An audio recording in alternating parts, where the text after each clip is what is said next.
Pensamento da Floresta. A redescoberta do povo Uitoto. Bem-vindas e bem-vindos ao podcast Pensamento da Floresta.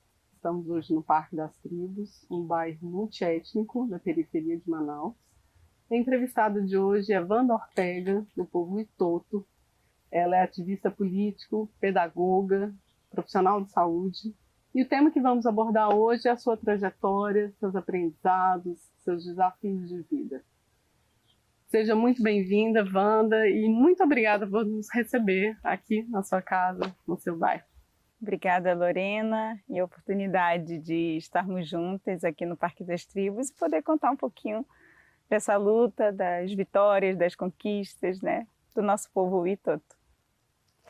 Wanda, conta pra gente quem são os Uitoto, né? Quem é esse povo indígena pouco conhecido e por que até bem pouco tempo atrás eles não constavam como um povo indígena no território brasileiro? Bom, Lorena, os Uitotos originalmente são da Colômbia, né? O povo Uitoto, ele é dessa região da Colômbia, do rio Putumayo, em Chorrera.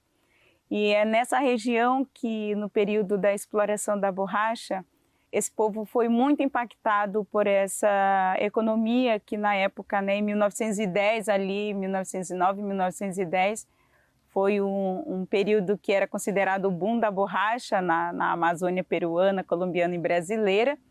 E o meu povo nessa região sofreu um grande impacto, né? É considerado um dos momentos que o nosso povo vivenciou um genocídio nessa região por conta dessa exploração, porque os Uitotos foram escravos da borracha nesse período. Então, o meu povo nessa região sofreu um grande impacto e por conta dessa violência nessa região, em 1910, foi o ápice assim, desse genocídio, onde foi mortos mais de 30 mil Uitotos na região, fruto dessa exploração. Então, os que conseguiram sobreviver e tentaram fugir dessa escravidão, desse período da borracha, eles se espalharam para a região, desceram o rio, para a região do Peru e também para a região do estado do Amazonas, né? Ali nessa tríplice fronteira, nossos velhos contam que as mulheres, sobretudo, que foram as que mais conseguiram sobreviver, porque elas eram tomadas como esposa pelos capatazes, então a vida delas de alguma forma era resguardada quando elas eram tiradas dos seus maridos indígenas, né? Porque os homens foram os que mais foram mortos do meu povo, porque eram eles que eram levados para dentro dos seringais e eles não conseguiam fazer aquela coleta, então eles morriam quando eles não conseguiam atingir a meta da coleta da seiva, né? Então, eles eram assassinados por conta disso. E as mulheres eram tomadas como esposa como pagamento das dívidas, inclusive desses maridos indígenas. Quando você pergunta, né, por que os Uitotos não eram mapeados como povos no Brasil, esse povo ficou por 87 anos dentro dessa calha de rio. Então, aqui tem a calha dos Solimões, né, a margem dos Solimões, e o meu povo foi para a cabeceira de um braço do rio dos Solimões. E por 87 anos, esse povo ficou lá dentro, só a igreja que entrava. A igreja que entrava para levar alimento, levar roupa, levar remédio para o nosso povo, porque eles eram considerados fugitivos. E esses fugitivos que desceram da Colômbia, havia uma busca. Existiam uns navios que se chamavam caioneiras. Eram uns navios pretos, assim, negros e ali tinha várias gente ruim que andava em busca dos fugitivos daquela região. E muitos e todos que foram identificados, eles eram afogados às margens dos rios. Então, dentro da estratégia de sobrevivência do meu povo e a orientação da igreja, era que eles não se identificassem mais como Uitoto, não falassem mais a língua, não vivenciassem mais a sua cultura, para não ser identificado. Então, os Uitotos passam a ser ribeirinhos, como muitos dos povos da Amazônia. E nós só fomos mapeados amplamente a partir do momento que a minha geração entra na universidade. Porque eu preciso sair desse território, eu vim trazida para Manaus, né? Todo aquele processo de retirada do território em busca de educação e trabalho, eu vim parar em Manaus. E quando eu entro na universidade, o meu povo é mapeado aqui em Manaus pelas organizações indígenas, porque eu passo pela política de cota. E aí eu me integro ao movimento indígena de Manaus, e aí o meu povo é mapeado pela COIAB, é mapeado pela COPIME, é mapeada por outras organizações a partir desse acesso à universidade. Então isso foi muito importante para a gente, né? Vivências até os 10 anos no território. Wanda, você cresceu até seus 10 anos de idade, sem frequentar a escola, direto, né, na aldeia. E aí eu queria pensar com você, assim, quais foram os seus aprendizados desse período no seu território? O que você consolidou dentro de você que você leva para qualquer lugar do mundo hoje? Nossa, o nosso território era é um lugar muito incrível, onde eu vivi até os meus 10 anos, assim. E lá é o que eu tenho na minha memória, assim, dessa conexão com a natureza, essa relação com a minha avó, com meus pais, com meus irmãos.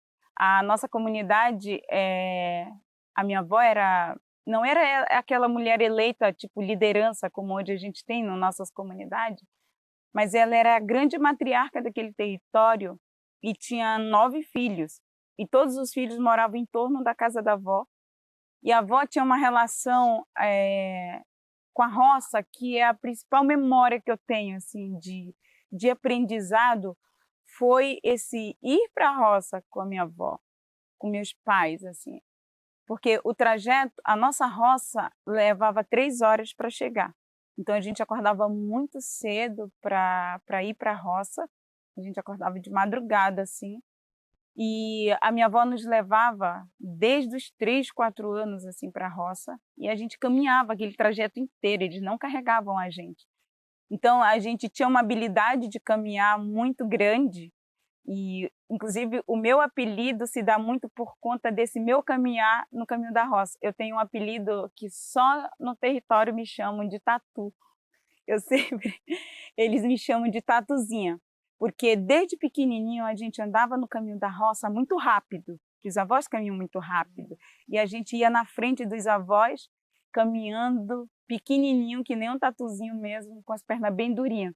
Então a gente aprende a caminhar, a gente tem um equilíbrio enquanto uma criança indígena, assim, muito rápido, né, muito intenso. E na roça, a memória que eu tenho é da abundância, assim, porque era onde tinha muitas frutas, minha avó plantava muito, eles plantavam muita coisa, muitas raízes, muito amapati, era fruta assim, que são aqueles cachos enormes da uva da Amazônia, né? Então, tipo, quando eu fecho meu olho, eu consigo sentir o cheiro da roça, eu consigo sentir o cheiro e o sabor daqueles alimentos. E era aquele lugar que, por exemplo, a minha avó cantava muito na roça. E cantava numa língua que a gente não entendia. E eles não diziam muita coisa sobre nós, né? Porque a gente viveu dentro da nossa comunidade sem entender essa cultura por muito tempo. A gente não sabia que era o Itoto. Os avós não diziam para a gente que a gente era indígena, que a gente era o Itoto. A gente sabia que a avó tinha vindo da Colômbia, que eles tinham toda essa questão, que o espanhol era uma língua muito influente, né? E minha avó era falante da língua, então ela falava rabuscado assim, né? Ela não falava português direito. E quando ela cantava na língua, a gente não entendia nada do que ela dizia e não falava por que ela cantava daquele jeito. Então, na roça, era um dia, assim, na minha memória, eu lembro da avó conversando com os mais velhos na língua. E quando eu ouço meu pai hoje, ele fala assim que os avós na roça conversavam muito na língua materna e mandavam as crianças sair fora para não fazer essa escuta e para não aprender mais a língua. Porque a roça era um lugar seguro que eles podiam conversar entre si, mas eles não queriam mais que as gerações futuras aprendessem nada da cultura, por conta dessa violência histórica que eles vivenciaram. Mas era lá que, por exemplo, hoje, fazendo as pesquisas que eu faço sobre a história de resistência do meu povo, eu entendo que a forma como aquela roça era plantada, era cultivada, o que eles vivenciavam, o que eles compartilhavam na roça, era a forma de maior resistência do meu povo. Porque o que eles plantavam lá é o que o meu povo planta ancestralmente, é o que o meu povo come ancestralmente, que são raízes. Por exemplo, o ariá é uma das memórias mais incríveis que eu tenho, de ser uma batata que alimenta o meu povo há milhares de anos. O ariá, o cará, a banana e a macaxeira doce, né? A macaxeira doce faz parte da alimentação do meu povo. E a roça, diz nossos velhos, que a roça é esse lugar sagrado da representação da fertilidade do corpo da mulher. Então, o meu povo sempre esteve na roça. E a gente fala que a colonização não conseguiu chegar na nossa roça porque levava 3 horas para chegar lá. Porque no território que os colonizadores chegaram, que era ali perto da beira do rio, houve uma mudança muito grande de nossos comportamentos, do nosso modo de pensar e olhar o mundo. Mas quando a gente ia para a roça, era onde minha avó cantava na língua. Era onde meu avô plantava coca para a sua medicina tradicional, que inclusive, por no Brasil ser proibido o plantio de coca, o meu avô não conseguiu, o nosso povo não conseguiu manter essa tradição da medicina tradicional, que é a base do pensamento do meu povo, que é a base da espiritualidade do meu povo, é ter a coca, o tabaco e a macaxeira doce plantada na roça. Então, isso foi um dos maiores impactos para o meu povo, de na roça não ter coca e o tabaco, né? E quando eles tentaram inicialmente, que eles chegaram aqui, manter essa tradição, né, essa cultura, o meu avô foi denunciado como traficante no Brasil. E a Polícia Federal ateou fogo no roçado sagrado do meu avô. E a partir disso, isso foi em 1940, que atearam fogo no plantio de coca do meu avô. O meu avô tinha um lugar sagrado onde só os homens mambeavam, né, essa coca, que a gente chama de mambeadeiro, é o lugar sagrado onde o nosso povo mambeia. E com a queima da roça, o nosso povo parou de mambear. Então, toda a espiritualidade, toda essa ritualística de conexão, né, com a cosmologia do meu povo, ela foi irrompida a partir que queimaram o roçado de coca do meu avô. Então, isso foi mais um impacto que fez com que a gente não vivesse essa cultura. E várias violências, né, assim, esse povo vivenciou. E então, cada vez mais eles foram se afastando dessas tradições, desse modo de vida. E aí eu olho para a roça como esse lugar que eles conseguiam estar coletivo, que eles podiam cantar, que eles podiam transmitir de alguma forma, mesmo não dizendo que isso era um ensinamento Witoto, que isso era um modo de vida Witoto, porque eu nunca cresci com essa ideia de que era Witoto. Mas o que minha avó nos ensinou na roça, no caminho da roça, hoje eu entendo que é exatamente o modo de vida Witoto que eles conseguiram resistir.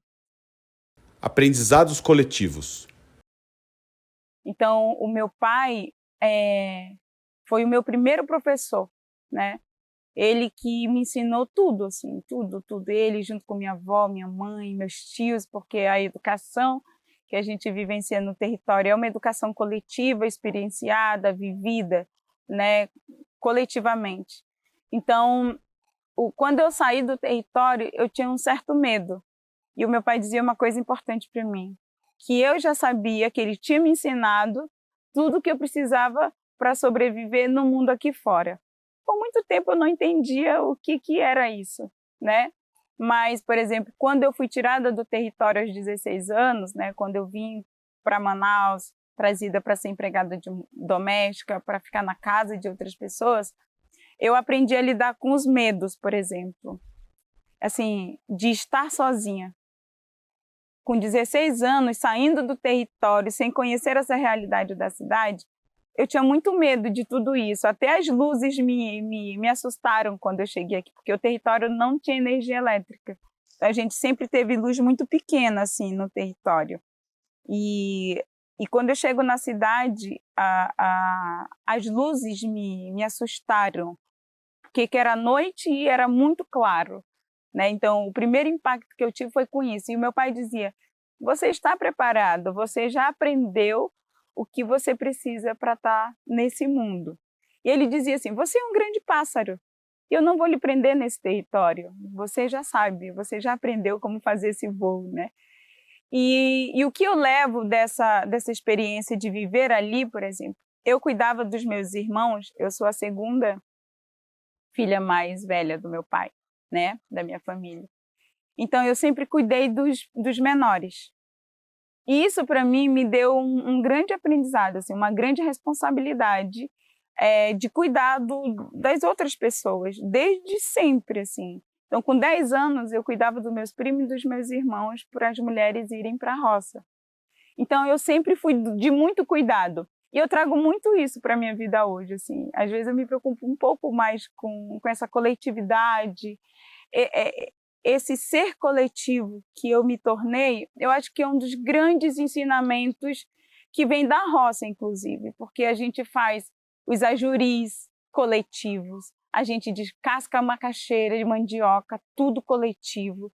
Então, o nosso povo sempre fez as coisas, a construção de uma casa dentro da comunidade, todos participam. Então, essa coletividade, ela vem desse ensinamento da roça, que a gente se junta todo mundo para plantar, por exemplo. Então, isso para mim é uma grande lição do que a gente faz hoje, né? Eu acho que reverbera muito nessa perspectiva dessa luta coletiva por direitos, dessa luta pela educação, dessa luta em defesa do direito das mulheres, do nosso povo indígena, né? Dessa natureza também, porque para mim vem desse lugar da roça, de a gente se unir para juntos conquistarmos as coisas. Que outro modelo educacional poderia ser sonhado e construído junto? A educação que eu tenho promovido dentro do Parque das Tribos é essa pedagogia ancestral de pertencer, de sentir o cheiro da terra, do vento, de perceber esses elementos sagrados que fazem parte dessa cultura, de a gente reconhecer as árvores como um parente, de olhar para o rio Tarumã que está aqui atrás como o nosso grande avô, como diz os nossos velhos, né? Então a gente faz um esforço gigantesco para promover essa autoestima da nossa identidade, do ticuna, do cambeba, do itoto, do tariano, o anana aqui. Então a gente faz esse empoderamento desse pertencimento a partir dessa linguagem mesmo, né? da pintura do corpo, de fazer nossos colares de semente para as crianças carregarem. Então, e isso, por exemplo, tem nos motivado e motivado as famílias, inclusive num processo de retomada de suas línguas, porque aqui são 14 línguas faladas dentro desse território e outros povos que não estavam falando mais suas línguas. Então, quando a gente fez uma escuta aqui com os pais, que os pais não queriam que pintasse mais, porque as crianças pintadas com seu grafismo, seu genipapo, elas são hostilizadas na escola lá fora. Porque elas falam que as crianças estão sujas. Muitos relatos a gente ouviu dessas crianças, né? As crianças brancas falam que isso, elas estão sujas, que não querem ficar perto das crianças, que elas estão fedorentas, essas coisas todas. E aí os pais não queriam mais que a gente pintasse.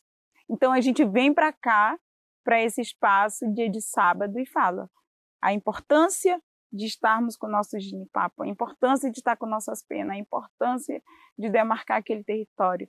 E a gente preza muito por uma comunicação não violenta, né? Não é porque o outro nos violenta que a gente vai violentá-las. Então, aqui eu faço um processo dessa comunicação não violenta. O que eles precisam responder? Como que eles vão responder a essas violências, a esses preconceitos? Então, a gente tem preparado esses alunos, essas crianças que não são alunos, essas crianças para essas situações que ainda vivenciamos na escola. Aqui dentro do Parque das Tribos, a escola que foi implementada não é uma escola indígena, nós somos o estado com a maior presença indígena, com mais de 65 povos, com mais de 40 línguas faladas no Amazonas, e nós não temos uma escola que é referência de língua indígena, não tem uma escola que adote uma das línguas desse estado para ser uma língua cooficial. A gente tem o japonês obrigatório em algumas escolas, o inglês, o espanhol, mas nós não temos uma língua indígena. Então a gente tenta fazer uma luta meio que paralela para que se garanta, porque falar a nossa língua é a gente se conectar com a nossa ancestralidade. Nós temos um coletivo de mulheres dentro desse processo de fortalecimento da língua do nosso povo, um coletivo com 10 mulheres resgatando os cantos ancestrais na língua e ensinando as crianças. Então essas mulheres aprendem e ensinam para as crianças, né? E aí o Rofo Nimairama, que é esse projeto, né, da educação indígena, ela é esse espaço, esse mecanismo para a gente ter autoestima e perceber a importância de retomar, de fortalecer todos esses elementos, essas linguagens da nossa cultura, né? A música, o canto, a dança, as pinturas. E a gente vai criando vários mecanismos, como as roupas, né, que nós estamos vestidas aqui. É uma linguagem muito importante, porque a partir de uma pesquisa dos nossos grafismos, a gente vai também trazendo, demarcando esses tecidos para falar dessa história de luta e resistência do nosso povo. Como aprendi o canto do meu povo? Então, quando um amigo disse que eu podia, enquanto indígena, ir para a universidade, a minha mãe mandou aquele documento para mim e lá tinha algo muito importante, que aos 27 anos eu não sabia, que era o meu nome indígena, por exemplo. Quando eu recebi o meu Rani, dizia lá que eu tinha um nome que era para ser usado na tribo e que eu pertencia a um clã da minha bisavó, que já vinha de 3 gerações, o clã de Saúva. Então, ali foi um marco muito importante para mim pesquisar a história do meu povo. E dentro dessas pesquisas, estava que o meu povo fala 4 idiomas. O meu povo fala Bue, Mica, Minica e Nipode. São as 4 línguas que o meu povo fala. E a minha avó é falante de Bue. E a partir disso, dessa descoberta, eu fui investigar e toda a literatura está em espanhol, né? Porque como o meu povo é originalmente da Colômbia, então toda a produção de conhecimento a partir da cultura do meu povo está em espanhol ou em inglês. E eu não sabia falar espanhol, muito menos inglês, e aí as minhas pesquisas se deram mais em espanhol. E lá eu tive acesso a um dicionário da língua do meu povo. E fui para o YouTube. Então, aprendi através desses mecanismos que estão disponíveis, né, dessas pesquisas e de parentes da Colômbia que disponibilizam esses materiais. E aí, quando eu tive acesso a isso, eu fui começar a praticar. Então, eu anotava e traduzia tudo. Então, 2018, não, eu entrei em 2016, 2017, 2018 foram o ano que eu mais investiguei, que eu ficava assim virada de noite, naquela loucura de querer entender, porque eram muitas questões, eu fiquei muito revoltada num período. Quanto mais eu descobria algumas coisas e buscava ouvir meus velhos, né, meu pai, minhas tias, me dava uma revolta, assim, porque as pessoas, elas nos violentam por não falar a língua. Elas dizem que a gente não é indígena porque nós não falamos a língua, né? Porque é considerado indígenas que são falantes da língua, que vivenciam sua cultura. Então eu era muito massacrada por isso, por não falar a língua. E parece que havia um vazio aqui mesmo nesse processo. Então eu encontrei uma música escrita e eu fui para o YouTube procurar se tinha, e essa música tinha no YouTube, cantado por um dos grandes avô Witoto. E eu aprendi a cantar aquela música. E eu não sabia o significado ainda daquelas palavras ali, né? E quando eu encontrei o meu povo, eu pedi, em 2021 isso já, eu pedi para cantar essa música. Eu pedi para cantar essa música e os avós começaram a chorar. Porque só quem canta aquela música são os avós, que fala Hitoma, Hitoma, Vidu, Boi Neymar, Vidu. Hitoma, Diju, Anana, Enyo, Boinainyo, Naru, Dijaipika, Kaipona, Diju, Ju. Transformações contemporâneas. Conhecimentos masculinos transmitidos a uma mulher. Esse contato, quando em 2021 eu fui a primeira pessoa vacinada aqui no nosso estado, essa notícia se espalhou por o mundo inteiro. E até 2021 nós não tínhamos contato com os Witoto da Colômbia. Nós sabíamos deles lá, eu sabia através das minhas pesquisas, a partir das escutas dos meus avós, né, dos meus pais, de que nós éramos de lá, que o nosso povo, a maioria está para lá. Mas a gente não tinha contato, eu não sabia de nenhum Witoto de lá. Essa mulher jovem falando dessa cultura, que como você falou, Lorena, não é comum as mulheres comunicarem sobre a história do nosso povo, né? E aí foi um grande impacto e eles começaram, cadê abuelos de Brasil? Cadê os abuelos de Brasil? E aí reunimos todas as mulheres Witoto e o meu pai para falar. E aí eles conseguiram dialogar. Isso online? Online, videochamada, os Witoto tudo na sala dela e a gente daqui do outro lado da tela. E comecei a falar, e eles começaram a fazer perguntas para o meu pai, e o meu pai não sabia muitas coisas do que eles perguntavam. E pedia para eu falar, Então essa relação foi um pouco construída nesse contexto. Mas eles estranharam e 6 meses depois desse diálogo virtual, a gente se encontrou presencialmente. E na organização do nosso povo tem uma grande maloca em Letícia, no quilômetro 11. E lá é dividida assim. Tem um centro sagrado que é dos homens, que é o mambeadeiro. Só entram os homens para mambear coca. E as mulheres ficam fora desse círculo. E como eu cheguei, era visitante, eles estavam muito ansiosos para minha chegada e tudo, eles me botaram do lado de fora, com todas as mulheres. Só que os homens não dialogam coisas importantes fora do mambeadeiro. E aí, eu respondendo do lado de fora e eles dialogando dentro. Meu pai, até meu marido entrou dentro do mambe e eu do lado de fora com as mulheres. E aí, nesse diálogo comigo, foi o nosso grande cacique da nossa comunidade, que é um avô de 87 anos, sabia muitas coisas, mas tinha coisa que ele não conseguia responder. E ele pedia para falar para mim também, para eu responder. Então, a nossa maior liderança aqui, que é um homem, no território, pedia para eu responder o que ele não sabia falar. Respondia do lado de fora. Eu respondia de lado de fora. E essas respostas não podiam ser dadas fora do mambe. E aí eles foram atrás de um tronco, porque meu povo senta num tronco de árvore bem pequenininho, assim, tipo numa posição fetal, porque eles falam que na hora desse compartilhamento, né, é como se estivesse dando à luz a palavra, ao espírito de conhecimento. Então eles sentam como se fosse parir um filho, como se fosse uma mulher parindo filho. Então é uma posição muito incrível que eles sentam. E eles foram atrás desse tronco para me sentar. E aí eu sento do lado dos avós no mambe. E é a primeira vez que uma mulher entra no mambe na maloca. Foi na minha chegada lá.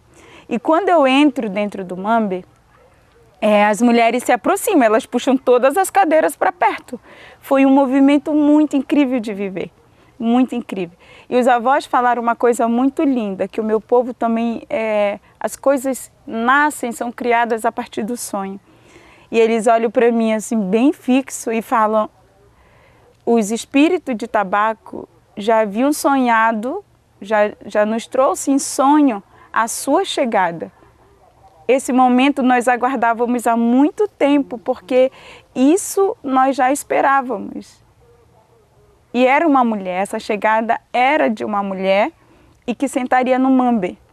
Isso para mim é um grande marco na história do nosso povo, dentro dessa questão do patriarcado, desse rompimento até.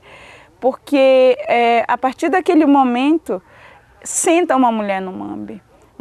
Eu não mambeu, mas eu sento no mambeadeiro, né? Então é um marco importante, simbólico para essas mulheres. E o nosso avô falava, você é a ponta de transformação, você é a ponta da lança de transformação.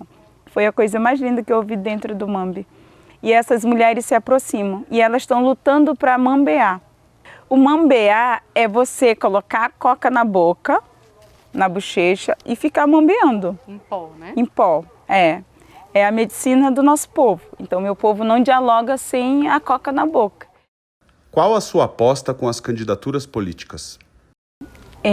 Dentro desse processo de formação acadêmica, a gente pôde enxergar muitas retiradas de direito, as violações dos direitos dos povos indígenas.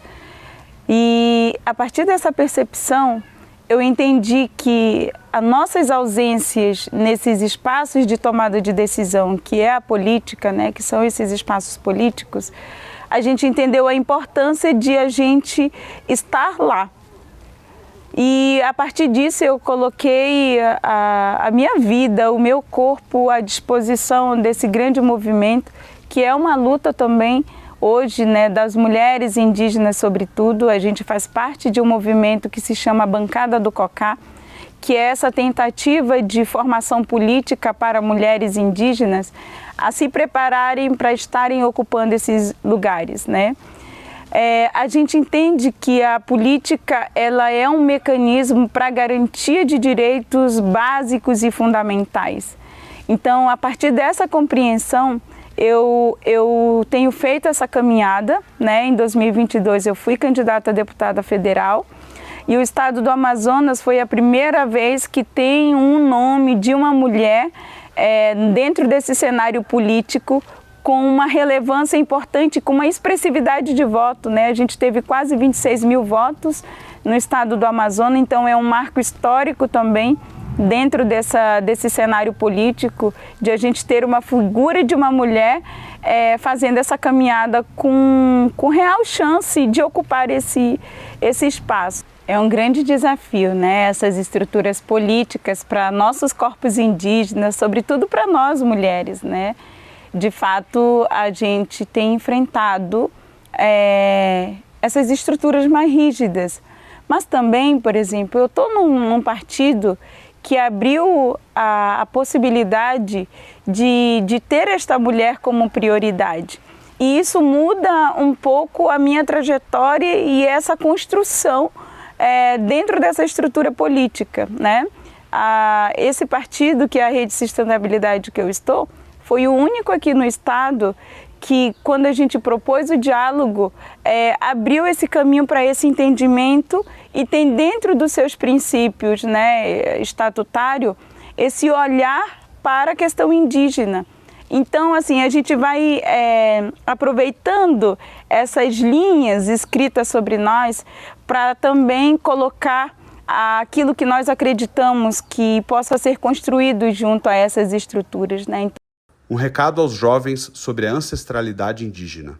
Para quem está nos ouvindo, né, aí nos 4 cantos desse país, convidá-los a olharem em seu entorno, né, e saber que a presença indígena, ela se dá em vários contextos hoje, inclusive nas cidades, né.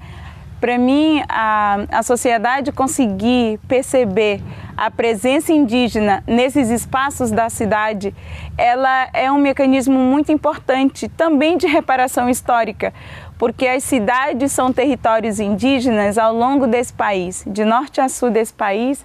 Esses territórios eram territórios indígenas e nós temos a presença muito grande desses povos na cidade, né? E que a nossa geração tem uma responsabilidade, sobretudo de saber a história de onde que nós viemos, né? Isso para mim é uma das grandes missões que nós fazemos enquanto jovens e mulheres indígenas hoje, que é convidar a juventude também a buscar e conhecer a história de seus avós. Porque quando a gente descobre a história dos nossos avós, a gente vai entender de qual rio seus avós vieram. E você cria uma conexão, inclusive, de voltar ao território, de voltar às suas origens, que é essa origem negra, que é essa origem indígena que nós brasileiros temos. Porque esse território ancestralmente é um território indígena. E se você nasceu nesse país, você corre nas suas veias exatamente esse pertencimento a esses povos, né? Então, convido essa juventude a ir na sua cidade, a pesquisarem a história de onde que seus avós vieram, porque isso nos aproxima, isso não nos distancia, isso nos aproxima para um momento da história que a gente precisa se reconectar com a nossa memória, com a nossa identidade e, sobretudo, com essa natureza que a colonialidade nos separa desse processo de nos entendermos natureza. E a cosmologia indígena nos aproxima desse pertencimento ao rio, desse pertencimento à terra, desse pertencimento à floresta, que é o que mais a gente precisa nessa geração, nesse momento da história, que é o cuidado com a terra. E nós, povos indígenas, somos esses cuidadores, né, dessa diversidade de vida, dessa biodiversidade que existe nesse planeta e que todos nós, a nossa geração, precisa continuar cuidando para que a gente continue a existindo. Pensamento da Floresta.